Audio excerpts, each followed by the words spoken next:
ሰላም የተከበራችሁ ኢትዮጵያውያን ዛሬ እንግዲህ የምንገኘው ዋሽንግተን ዓለም አቀፍ ኤርፖርት ላይ ነው። ያመጣንም ጉዳይ ደግሞ ወጣቱ ፖለቲከኛ እንግዲህ አጠገቤ እንደምታዩት እንግዲህ ጀዋር መሐመድ ከቅርብ ጊዜ ወዲህ በወሰነው አማካኝነት እንግዲህ ወደ ኢትዮጵያ ሊሄድ ነው ነገ ጠዋት።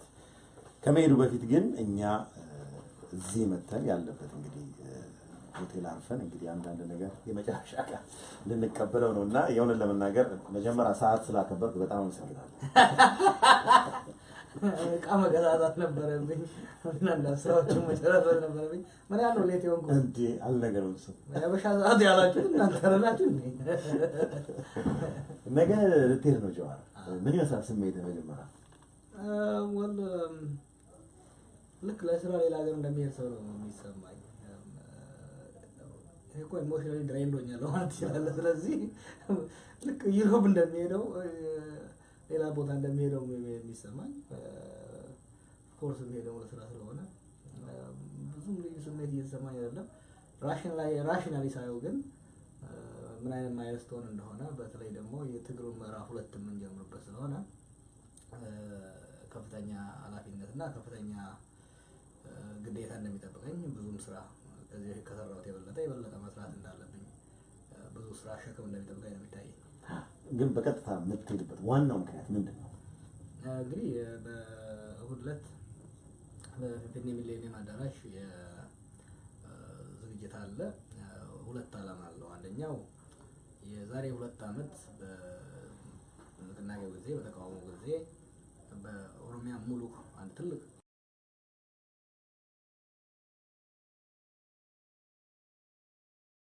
ምክንያቱም ከዛ በፊት ተዘካለ ክርክር ነበር። ይሄ ነገር አንዴ በምዕራብ ይነሳል፣ አንዴ በምስራቅ ይነሳል፣ የተማከለ አመራር አለ ወይ ይናበባል ወይ የሚል አይነት የማጣጣል ነገር ስለነበረ ለራሳችንም ለጠላትም ማሳመን ስለፈለግን በክልሉ ሙሉ ሰልፍ ተጠራ። በዛ ሰልፍ ላይ በቲንክ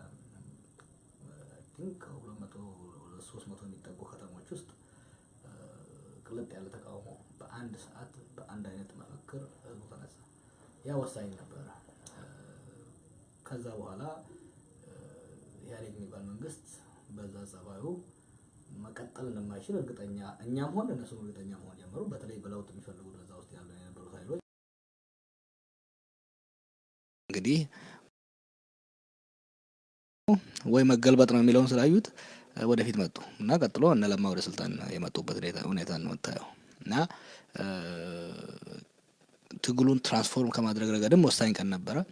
ብዙም ህይወት ያጣንበት ነው። ቢያንስ 200 ወንድሞቻችንን እና እህቶቻችንን ያጣንበት ስለነበረ ይህንን ቀን ለማስታወስና የተሰዉትን ወንድሞቻችን በአጠቃላይ በትግል ውስጥ የተሰዉትን ወንድሞቻችንና እህቶቻችንን ለማስታወስ ነው የምንሄደው። አንዱ ይሄ ቀን የተመረጠበት። ሁለተኛው ደግሞ በዚህ ትግል ውስጥ ወይምን ሚናም ስላለው በአሁኑ ወቅት ደግሞ በትግሉ ከትግሉ ውጤት አንዱ ሚዲያ በሀገራችን ውስጥ በነጻ መስራት ስለተፈቀደ ወይምን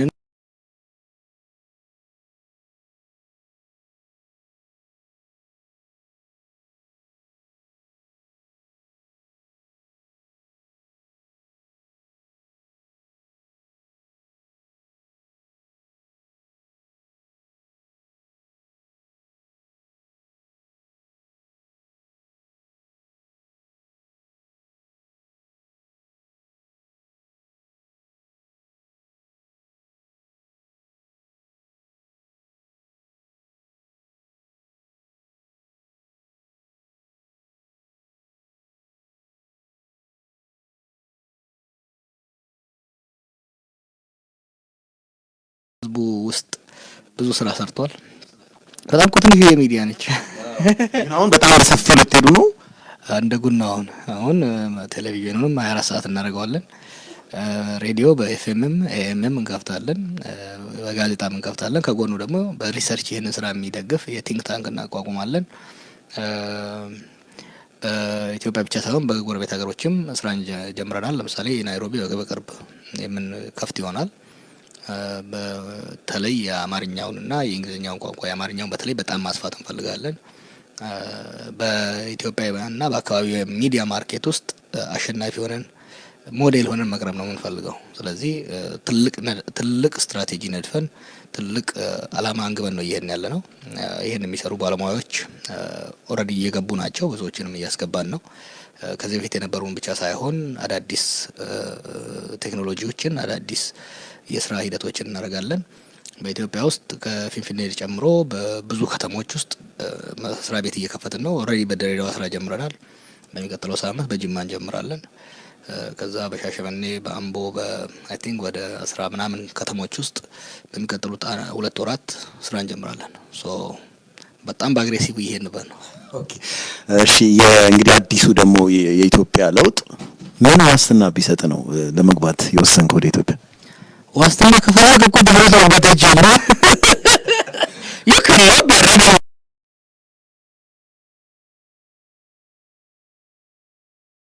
ባልገራም እዚህ ምቆ ነው ያልሞከረ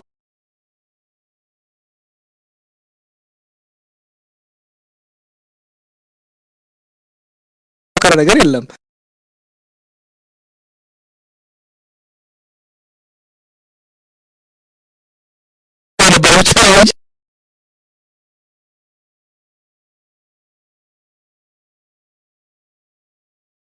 አፍላው ራሱ ኢትዮጵያ ሄድ ነበር። ኢንፋክት ፕላን አድርጌ ነበር አንድ ወቅት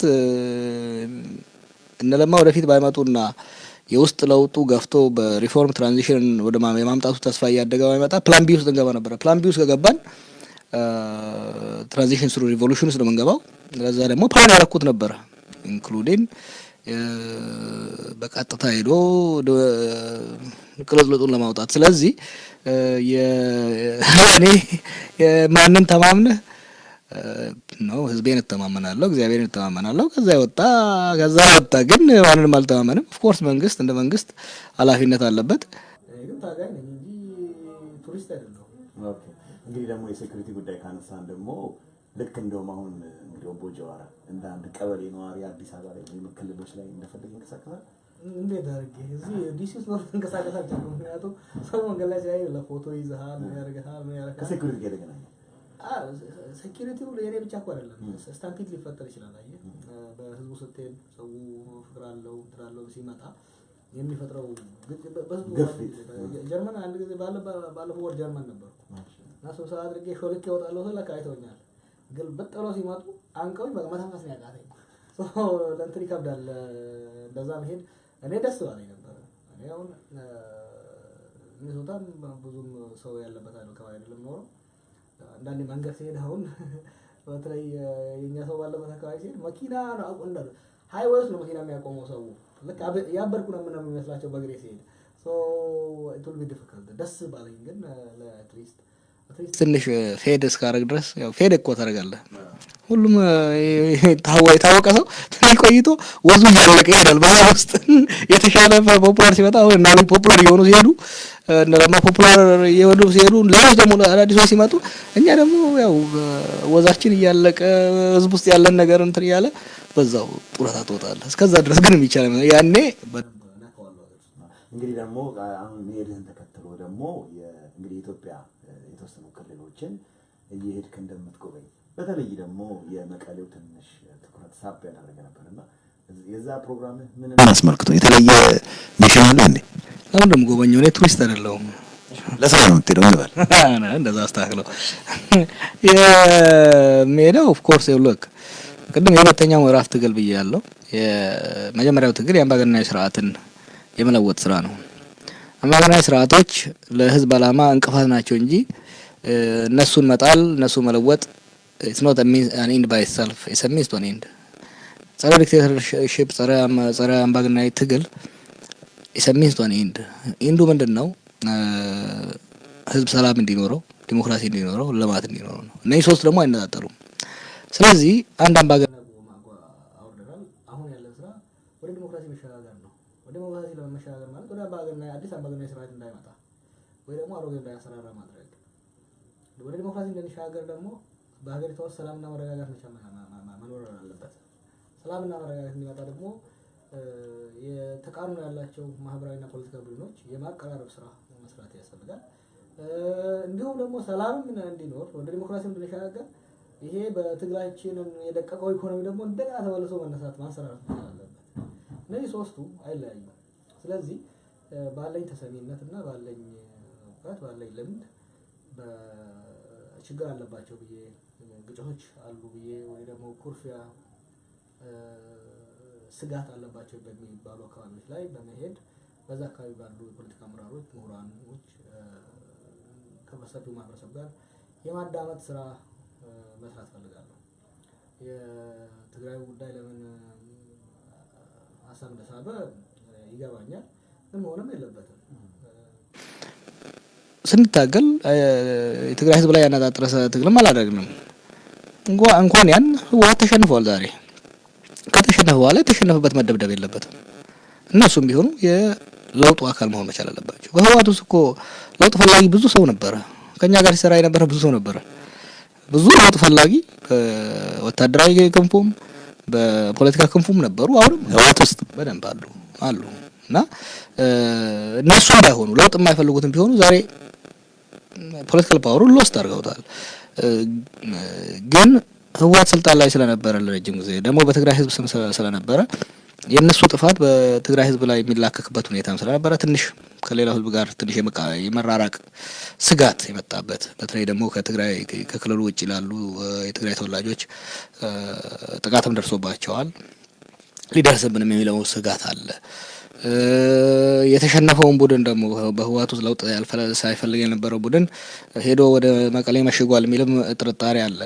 ይህን ሁሉ ጥርጣሬ መስበር ያስፈልግናል። ጠቅላይ ሚኒስትሩ ግንቡን እናደውራለን ያለው እና ግንቡን ከሚሉት ዶዘሮች ውስጥ አንዱ መሆን ፈልጋለሁ ማለት ነው። ያ ግንብ ለምሳሌ በመቀሌና በፊንፊኔ መካከል ያለው ግንብ መናድ መቻል አለበት። የትግራይ ህዝብ ጂኒውን የሆነ ኮንሰርን ሊኖረው አለው። አንዳንድ በጣም ጸረ ትግራይ የሆኑ አመለካከቶች ታያለ፣ ጥቃቶችንም በአንዳንድ ቦታ ላይ ታያለ።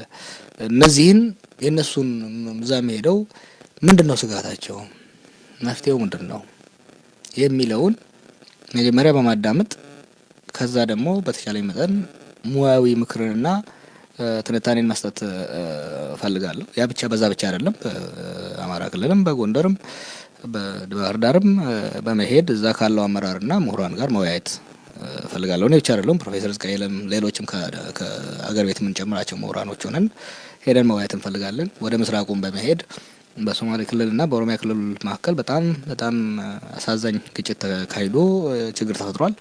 ያን ችግር እንዴት ፍጻሜ እንደምናደርግለትና ከዛ በመቀጠል ሀገር እንዳይረበሽ ህዝቦች የተፈጠረው ቁስል እንዲጠግ አካባቢው ላይ ሰላም መረጋጋትና ልማት እንዲመጣ በኩሌን ድርሻ ማድረግ እፈልጋለሁ እና በእንዲህ አይነት ግጭቶች በደቡብም ቢሆን ያሉ ግጭቶችን እድሉን ባገኘሁ ቦታ በሙሉ ከእንግዲህ መስራት ነው የምፈልገው። እንግዲህ እኔ አዛውንት ነኝ። እንግዲህ ፕሮፌሰር ህዝቅኤል ስትል ሰምቻለሁ እና ስንት ናችሁ የምትሄዱት ከዚህ? ቲንክ እስካሁን ራሱ የደረሱት ወደ 20 ሳይሆኑ አይቀርም። ብዙ ነን የምንሄደው። ከዩሮፕም የሚመጡ አሉ። ብዙዎቹ ከወይሜን ጋር ሲሳተፉ የነበሩ ናቸው። በራሳቸው ተነሳሽነት ሄደው የዚህ ታሪካዊ ጉዞ አካል መሆን ይፈልጋሉ። አገር ቤት ደግሞ ያሉ ልጆች በቃ 12 ቀን ሁሉ የሆናቸው አሉ። በእግራቸው ከባሌ፣ ከሀረርጌ፣ ከጅማ በእግራቸው እየመጡ ያሉ ልጆች አሉና ያው ከአሜሪካ በእግር ስለማይቻል ያው እንደምንም ብለን ዲሲ መጣን፣ ከዚህ እንሄዳለን። አዎ ሰፋ ያለ ቡድን ነው። እንግዲህ ደግሞ በጠቅላይ ሚኒስትሩ ጥሪ ኢትዮጵያ ውስጥ የሆነ ጠመንጃ እንኳን አንስተው የነበሩ ኃይሎች እየገቡ ነው። እንግዲህ ብዙ ደግሞ የኦሮሞ ታጋዮች ማለት ነው እና ከዛ ውስጥ ግን በአቶ ዳውድ ኢብሳ የሚመራ እንግዲህ ኦነግ ደግሞ እንደውም አንዳንድ አካባቢ ሁሉ ተቆጣጣሪ ያለው ብሎ ሰው ሁሉ ብዙ ነፍስ ጠፍቷልና ምን ምትለዋለህ እዛ ላይ? ከኦሮሞ የፖለቲካ ቡድኖች ውስጥ ያልገቡት ሁለት የኦነግ ቡድኖች ናቸው። አንዱ በአቶ ዳውድ ኢብሳ የሚመራው ነው። አንዱ በአቶ ገላሳ ዴልቦ የሚመራው ቡድን አልገባም። እነዚህን ለመፍታት እየሰራንበት ነው ያለ ነው። በጠቅላይ ሚኒስትሩም ጋር ከፕሬዝዳንቱ ለማም ጋር በስፋት ተወያይተናል። እንዲሁም ደግሞ ከነዚህ አመራሮች ጋርም ተወያይተናል። ከድርጅቶቹ ጋርም ተወያይተናል። ብዙም ትልቅ ልዩነት የለም። እነዛን ልዩነቶች ደግሞ ለመፍታት ኦልሬዲ አስመራ በሄደ ወቅት ጀምሮታል። ጠቅላይ ሚኒስትሩ በጣም ፈጣን ነው። በጣም ፈጣን ነው እና አይ ቲንክ አንድ ሳምንት 2 ሳምንት ቢቆይ ነው ከነዳውድ ጋር ያለው ጉዳይ በአንድ ሳምንት 2 ሳምንት ውስጥ የሚፈታ ነው። ምክንያቱም በኦሮሞ ባህል ውስጥ አንድ ልጅ ውጭ ቁጭ ብሎ የተረፉ 9ኙ ማዕድ ላይ ተጋብዘው አይበሉም። እስኪመጣ ድረስ መጠበቅ ግዴታ ነው። ምክንያቱም አንዱ ቀረ ማለት አሁን ከግድግዳ ውስጥ አንዱን ፍልጥ ብታወጣው ቀዳዳዋ ትንሽ ልትሆን ትችላለች። ነፋስ ግን ይገባና እዛ የብርድ በሽታ ይመታል አይደል እንዴ? ስለዚህ በጣም ሲሪየስሊ ወስደነው እየሰራንበት ያለነው ሁኔታ ነው። ጠቅላይ ሚኒስትሩም በጣም ሲሪየስሊ ነው የሚወስደው። አቶ ዳውድም በዚህ ላይ በጣም ሲሪየስ ወስዶት የጊዜ ጉዳይ ብቻ ነው እና በሚቀጥለው ሳምንት አንድ ልኡክ እዚህ በተደረገው ውይይት አልቆ በሚቀጥለው ወር ውስጥ ይሄዳሉ። እንግዲህ በሀገራችን ጠመንጃ ከፖለቲካ መውጣት አለበት። ጡንቻ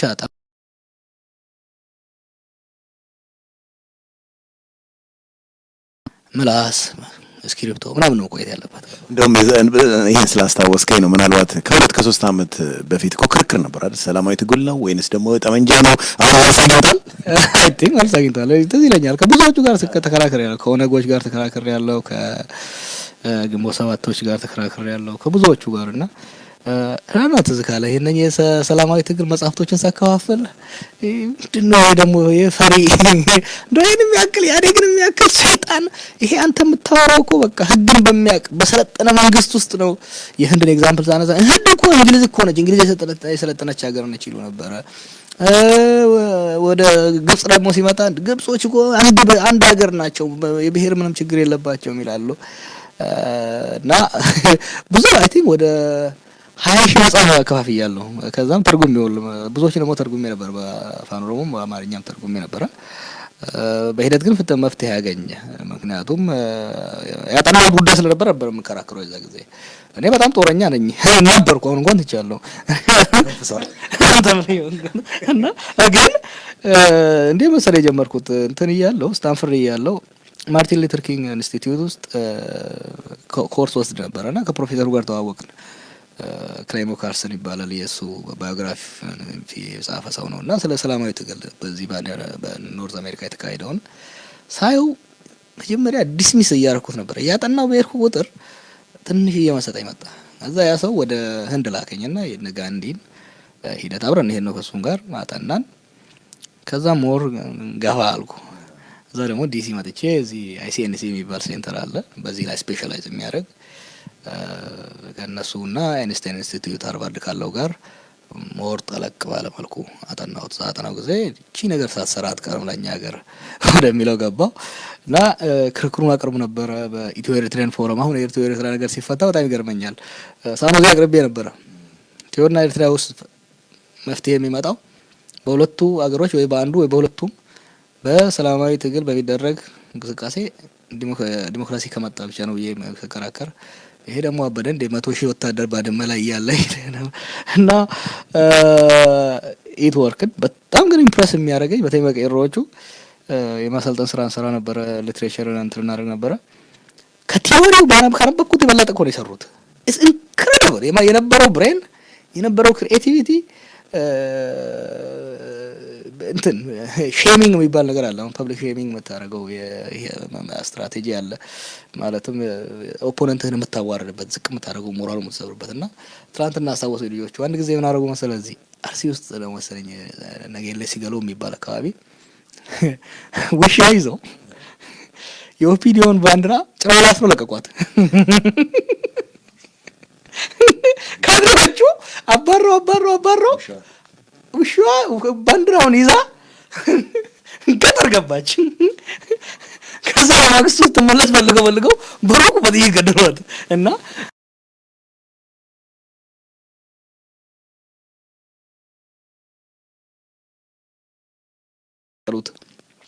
ስትራይኩ መንገድ የመዝጋቱ ምኑ ስታየው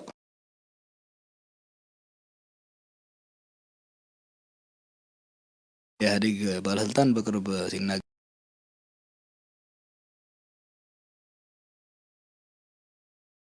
ፕሪንትሊ ኦቨርዌልም ነው ያደረግናቸውና አይ ቲንክ ወደፊት ያው ስናረጅ እኛም እንጽፈዋለን። ዓለምም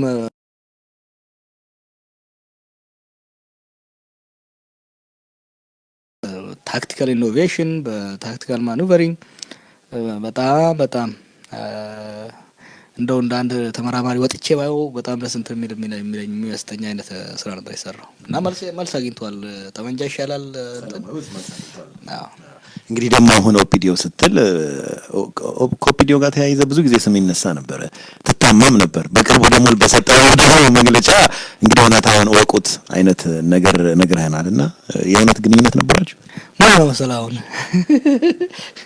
ዶላር ኦፒዲዮ የሚሉ ሰዎች ከኔ አልፋ ኦፒዲዮ ሆነዋል አሁን እና ያው እና አብይን ታች ነበር መጀመሪያ ስልጣን ላይ እንደመጣ አካባቢ የሱ ደጋፊ ነው ወደ ተቆሱት በሙሉ ያው ኦፒዲዮ ምን ነው ወደ መቼ ነበር ያዛችሁ ዘደረሳችሁ? እኔ በህይወቴ ኦፒዲዮ ሆኜ አላውቅም፣ ኦነግም ሆኜ አላውቅም፣ ነበር ቢን የፓርቲ ሜምበር ሆኜ አላውቅም። ከሁለቱም ጋር ሰርቻለሁ። ለኔ የትንፍጪው ዱቄቱን አምጪው ነው። ስለዚህ ግን ትዝ ይልሃል ከአንተም ጋር ስንወያይ ከብዙ ሚዲያም ላይ እንደ ኦልሞስት ላለፉት 10 ምናምን ዓመት ስናገር የነበረው ለህዝቡ ትግል መፍትሄ የሚመጣው ኦፒዲዮን በማግለል ሳይሆን ኦፒዲዮን ቦርቡሮ ገብቶ ከውስጡ በመቀየር ነው። ይሄን የምልበት አንደኛ የኦሮሞ ኤሊት አብዛኛው እዛ ውስጥ ነው ወዶም ተገዶም።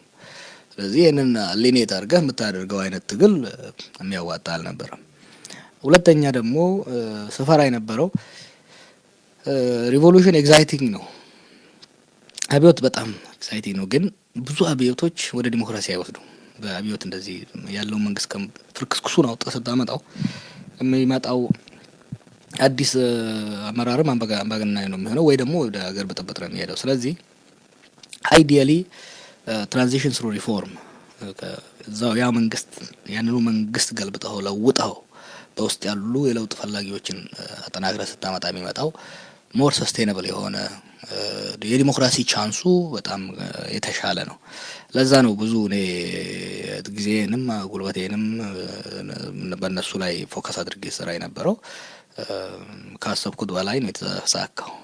እንግዲህ ደግሞ አሁን ወደ ኢትዮጵያ ስትገባ እንግዲህ ያው የሚባል አባባል አለ። ለምሳሌ በሁለት ተከፍሎ ትልቅ አውራ ፓርቲ ወይም ኦሮሚያ የሚወክል ይፈጠራል ይባላል እና ጀዋር ምናልባት ጆይን ሊያደርግ ይችላል ፖለቲካል ፓርቲ ከዚህ በኋላ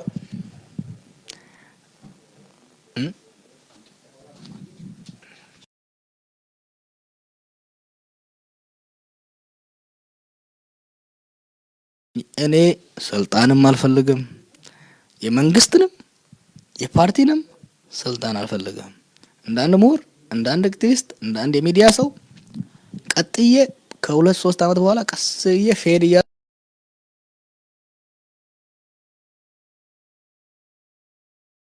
የመንግስትንም ጥሩ ሲሰሩ የመንግስት ሰዎችንም ማማከር ስራ ተቃዋሚዎችም እንዲማከሩ ምክር እሰጣለሁ እንዲጠናከሩ። ከዛ ያለፈ እኔን ፓርቲ ውስጥ ስትመኘው ይቀራል እንጂ አልገባም።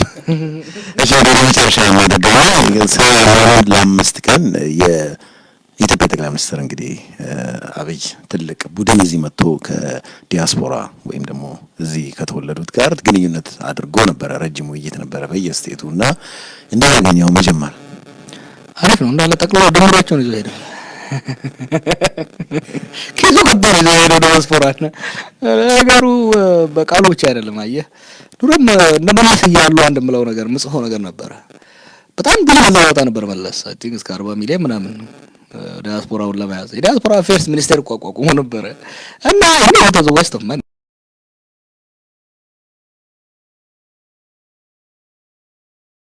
እንጂ እንትን አይደለም ፐርሰናል አይደለም ለነሱ። ስለዚህ ዲያስፖራ እንጂ ማሰጠት ከፈለክ ዲያስፖራው ላይ ኢንቨስት ማድረግ ስትሰብከው መዋል አይደለም። ኢትዮጵያ ውስጥ ተጨባጭ ለውጥ ካመጣህ ዲያስፖራውን እጅህን ታሰጠዋለህ። ስለዚህ እና አብይ በመምጣት መጀመሪያ ለማ ሰርቶ በማሳየት ኦሮሚያ ውስጥ፣ ሁለተኛ አብይ ከመጣ በኋላ የለማን ፍጥነት በመጨመሩ አገር ውስጥ የመጣው የሰላም መንፈስ፣ የዲሞክራሲ መንፈስ፣ የአንድነት መንፈስ በቀላሉ ዲያስፖራው እጁን አሰጠው። ከመጡ በኋላ ደግሞ በተለይ በቃል በጣም ደፋር ከመሆኑ የተነሳ ህዝብ መካከል ቁጭ ብሎ ጥያቄዎችን መልሱ ምንም ይሁን ምን ኢንጌጅ ማድረጉ ኒው ስታይል ኦፍ ሊደርሺፕ በተለይ ኢህአዴግ ብቻ አይደለም ኢትዮጵያ ውስጥ እኮ በጣም በቅርብ እኮ ነው እንዲህ ሰው ፊት ቁጭ ብለን መናገር የጀመርነው። ስለዚህ ተቃዋሚ መንግስት ሰዎች እንዲህ ኢንጌጅ አያደርጉም ካለው በአጠቃላይ ሁኔታ አይ ቲንክ በጣም የተሳካለት ነበረ በፖለቲካው ደረጃ። በኢኮኖሚው ግን በጣም ፕሮፌሽናሎችና ቢዝነስማኖችን ቁጭ ብሎ ለማወያየት ጊዜ አልነበረውም። ግን ወደፊት አይ ቲንክ ወደፊት ለሚሰራ ስራ በደንብ ኪሱ አርቋቸው ነው። እና ጃዋር ከዚህ በኋላ እዛ ሆነ ነው የምንገናኘው ወይስ ለመጨረሻ ጊዜ ነው ወይስ ምን ናፈቁ ለታለ ነው? አሁን ሄዳለሁ ለጊዜው ያው ስቱዲዮ አለኝ፣ ሰራተኞች አሉኝ፣ ብዙ ቦታ ላይ ቤተሰብ አለ፣ ልጅ አለ። እዛ ቤት የኦሮሞ ህዝብ አለ፣ እዚህ ኦሮሞ የሚባል ልጅ አለኝ። ሰው ዞር ዞር ማለት አይቀርም። ግን አልቲሜትሊ እኔ እዛ ነው መግባት የምፈልገው፣ እዛ ነው መስራት የምፈልገው፣ እዛ ነው መኖር የምፈልገው። በጣም አሪፍ ለረጅም ጊዜ የነበረን ቆይታ ብዙ ጊዜ ደግሞ ስንልህም እንደው አክብረህን ስመተህ እንግዲህ ለኢትዮ ቲዩብ ተመልካቾች እንድንወያይ ስለፈቀድክልን በጣም እናመሰግናለን። መንገድ ሁሉ ጨርቅ ያርግልህ። እንግዲህ በኢትዮ ቲዩብ ተመልካቾች ስም ምኞቴ ነው የእውነት ነው። ክርክር የለም እንዴ እናንተ ሰላም ካልተከራከርን እኮ ያምር። ይሄ እኮ አሁን የመጨረሻው ስለሆነ ፌርዌል ያልነው ለዛ እኮ ነው። እንገናኛለን። እመጣለሁ በእውነት አዎ፣ ቃል ገብተናል። እኛም እንደመራለን። የኛን ስቱዲዮ ተጠቀሙ። በጣም አሪፍ እናመሰግናለሁ ቦጆማ። እሺ ቴንክ እንግዲህ ተመልካቾቻችን እንግዲህ ወጣቱን ፖለቲከኛ ሊሄድ ነው ነገ ይገባል። ነገ ይነሳል፣ እሁድ ይገባልና እንግዲህ ደግሞ እሁድ ላይቭ የምናየው ነገር ይሆናል ብዬ እናመሰግናለን። ለነበረን ቆይታ ይሄን ይመስላል። አመሰግናለሁ። እሺ